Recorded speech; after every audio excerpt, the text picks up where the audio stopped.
Establishment पे, district collectors पे और राज्य सरकारों पे दबाव बना के जब सेंट्रल गवर्नमेंट ने आपको ऑथराइज कर दिया है 1955 के एक्ट में, और जयपुर अगर सिटीजनशिप दे सकता है तो भैया भोपाल क्यों नहीं दे रहा है, नागपुर क्यों नहीं दे रहा है, पुणे क्यों नहीं दे रहा, मुंबई क्यों नहीं दे रहा है, अहमदाबाद क्यों नहीं दे रहा, और धीरे धीरे सब जगह होने लगा।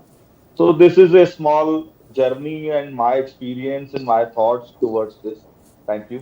जी, बहुत आपने अहम बात की। मैं थोड़ी सी एक दो बातें आपकी तरफ वापस लौटूंगा पूछने के लिए। डॉक्टर साहब, इतना बड़ा काम हो रहा है, हज़ारों लोगों की रीसेटलमेंट हो रही है और इतने बड़े बड़े फ्यूचर प्लान्स हैं। इसके लिए ज़ाहिर है रिसोर्सेज चाहिए। सबसे बड़ा जो रिसोर्स होता है वो फंड रेजिंग है। कैसे आप रिसोर्सेज इकट्ठे करते हैं, कैसे लोगों को जोड़ते हैं, और क्या फ्यूचर के फर्दर प्लान है तमाम तर दिक्कतों के बावजूद? ताहिर भाई, बहुत विनम्रता से ये बात कह रहा हूँ कि हिंदू समाज ने हमारी बहुत सहायता की है इसमें। स्टार्टिंग में तो मैं और जय अपना पैसे से काम करते थे। फिर एक कमाल का कदम जय ने उठाया। इसने अपनी लगभग 50 लाख रुपए की जमीन जो है खुद के इसके नाम की, उसको निमित्तिकम के नाम कर दिया। वो डीड बाकायदा ट्रांसफर हो गई। आज जो निमित्तिकम का ऑफिस है वो जय की दी हुई जमीन पर, जय की दान दी हुई जमीन पर बना हुआ है। तो वॉकिंग द टॉक का सबसे बड़ा ज्वलंत उदाहरण मेरे जीवन में अगर कोई है तो वो जय आहूजा है, इधर उधर की नहीं। फिर हमने हिंदू समाज से मेरे एक मुसलमान दोस्त भी जयपुर में ऐसे हैं जो मुझे पैसा देते हैं। लेकिन इसको हम एक आइडिया है, जो जैसे इस्लाम में आपकी ज़कात होती है, वैसे हिंदू धर्म में धर्मांश हम लोग कहते हैं कि अपनी कमाई का एक अमुक पैसा प्रतिशत आप धर्म के काम के लिए दें।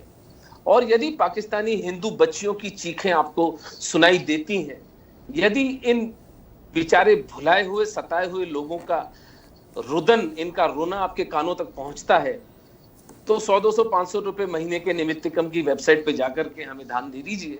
और मैं ये बहुत विनम्रता और बहुत गर्व के साथ कहता हूँ कि हिंदुओं ने हमारी सुनी और अभी हमारे पास पर्याप्त धर्मांश आता है कि हम इस वक्त 5 ऑफिसेज जो है वो पूरे भारतवर्ष में चला पा रहे हैं, लोगों को सैलरीज देकर के। क्योंकि सिटीजनशिप का काम, उस डॉक्यूमेंटेशन, जाकर के मेडिकल केयर देना, उनके छोटे छोटे मसले सब सॉर्ट आउट करना, उनके छोटे छोटे झगड़े सुलझाना, किसी की शादी में कुछ हो रहा है, वो सब हमारी टीम करती है। लेकिन उसके लिए जोधपुर में 3 पेड वर्कर्स हैं, जयपुर में हमारे पास 3 पेड वर्कर्स हैं, दिल्ली में हमारे पास एक वर्कर है, जैसलमेर में है, और कर्णावती जिसको आप अहमदाबाद कहते हैं वहां पर हमारा एक वर्कर है। तो इस तरह से काम चल रहा है। हिंदू समाज ही हमें धर्मांश दे रहा है, जिसके कारण ये सब चल रहा है। और आप जैसे प्यारे लोग जो कि हमें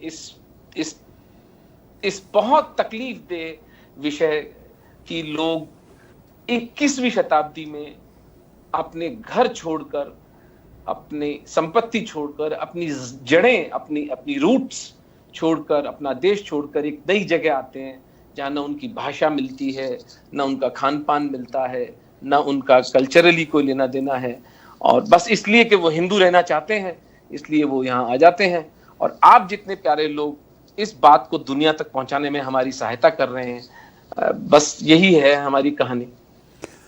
आप दोस्त काम कर रहे हैं, हम अपनी कोशिश कर रहे हैं कि आपका पैगाम आगे पहुंचे, मगर इस पैगाम को बहुत आगे पहुंचना चाहिए। सिर्फ पैगाम को ही नहीं, दुनिया भर में जो भी जुड़े हुए दर्दमंद दिल हैं, सिर्फ हिंदू ही नहीं, इवन मुस्लिम्स भी, इवन क्रिश्चियंस को भी, जितने भी दर्दमंद दिल हैं, उन सब को आपका साथ देना चाहिए। आपकी वेबसाइट पे जाएं, हम यहाँ पर स्क्रीन पे आपकी वेबसाइट का एड्रेस भी देंगे ताकि लोग जाएं, वहाँ पे डोनेट करें और सब कुछ करें। डॉक्टर जय साहब, जय आहूजा भाई, मैं आपकी तरफ वापस आते हुए जानना चाहूँगा कि आपने नेहरू लियाकत पैक्ट की भी बात की और बड़े अच्छे तरीके से हमारे व्यूअर्स को समझाया कि इनफैक्ट ये कोई ऐसा कोई नया नहीं है सीएए का खेल, ये वही से फूटा हुआ है। और जो चीज़ें इम्प्लीमेंट नहीं हुई थी वो सीएए में कोशिश की जा रही है कि इम्प्लीमेंट की जाए, लेकिन इम्प्लीमेंट अभी भी प्रैक्टिकली नहीं हो पा रही।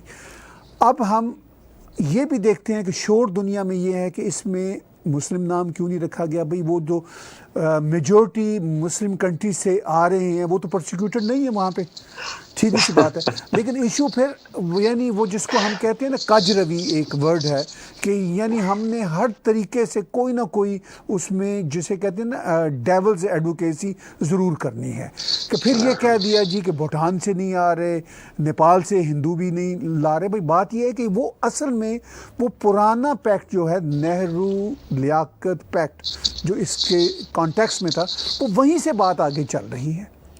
अब वो रोहिंग्या का भी मसला आ गया। भाई बात यह कि पहले जो पहला पैक्ट है पहले उसको तो पूरा कर लीजिए, नई उसमें चीज़ें डालिए, तब जब उसको आपने पूरा कर लिया। ये बड़ा सिंपल सा मामला था। भारत के मीडिया को भी समझ नहीं आया। वहाँ के मैं जहादी एलिमेंट्स एक्सट्रीमिस्ट एलिमेंट्स की बात नहीं करता, जो वहाँ का सो कॉल्ड एलीट पढ़ा लिखा हिंदू तबका है जो बड़े बड़े न्यूज़ मीडिया सिविल लिबर्टीज़ के ग्रुप्स चलाते हैं, उनको भी तो समझ नहीं आया। और उसको यहाँ पर बैठ के और भी हमारे जो हिंदू समाज के लोग हैं, सिख समाज के लोग हैं, वो भी उसको नहीं समझ पाते। तो आफ्टर ऑल ये कमी जय भाई आपको क्यों नज़र आती है? कैसे इसका कोई सलूशन है? जितने सहूलत से आप बात समझाते हैं, भारत के बाकी जो सरकारी इदारे हैं, जो मीडिया है, वो क्यों नहीं समझ पाता या क्यों नहीं समझा पाता? सर, समझने और समझाने के खेल को मैं तो पूरा जिया हूँ। आप उस समय के जितने भी विजुअल्स उठा के देखेंगे, सबसे ज्यादा सेलिब्रेशन जहां हो रहा है सीए आने पे, वो हमारे जयपुर ऑफिस और हमारे जोधपुर ऑफिस में ही हो रहा है। मैसिव नंबर, ढोल, पटाखे, मिठाइयाँ, फूल मालाएं, सब कुछ वहां पे है। फिर मैं लगभग हर बड़े चैनल पे खुद पैनलिस्ट बन के गया हूँ और जहां भी मैं गया हूँ, और धीरे धीरे जो है मेजोरिटी मीडिया हमारे पक्ष की बात करने लगा लॉजिकली। एक एनडीटीवी को छोड़ दे, बाकी सबको बात धीरे धीरे समझ में आई। तो जिनको समझना था वो समझे। बहुत बड़े बड़े जलसे हुए हैं भारत के अंदर, बहुत बड़े बड़े जुलूस हुए हैं सिटीजनशिप अमेंडमेंट एक्ट के पक्ष में, ऐसा नहीं है कि नहीं हुए हैं।